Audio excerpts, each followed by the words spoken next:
He's choosing his words carefully, but President Obama wants every aspect of Florida's neighborhood watch shooting investigated. I think all of us have to do some soul searching to figure out how does something like this happen. That includes both how Trayvon Martin was allegedly targeted by a Latino watch captain and if the state's Stand Your Ground self-defense law played a role.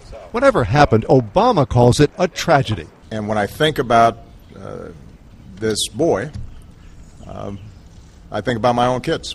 You know, if I had a son, he'd look like Trayvon. For America's first black president, it's another foray into an issue that's won him both plaudits and brickbats. His White House run included a high-profile speech on race that was thoughtful and blunt. But race is an issue that I believe this nation cannot afford to ignore right now. But when anti-white sermons by his longtime preachers surfaced, he was thrown on the defensive. I can no more disown him than I can disown my white grandmother.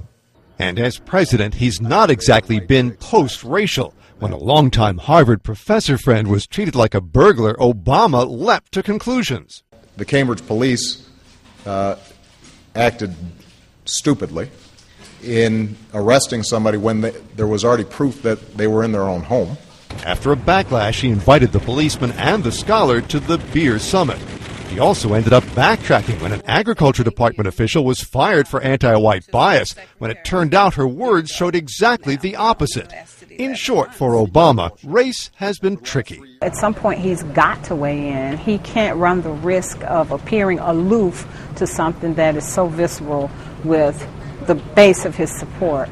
So he had an imperative to say something about this particular situation. He also had an imperative to say something about the situation because he's the sitting president of the United States. Meantime, in the Florida city where the shooting occurred, his words struck a chord. He just said if they had a son, it'll look just like him. Trayvon probably look like me too. On the Trayvon Martin case, the president clearly had strong personal feelings that he wanted to convey.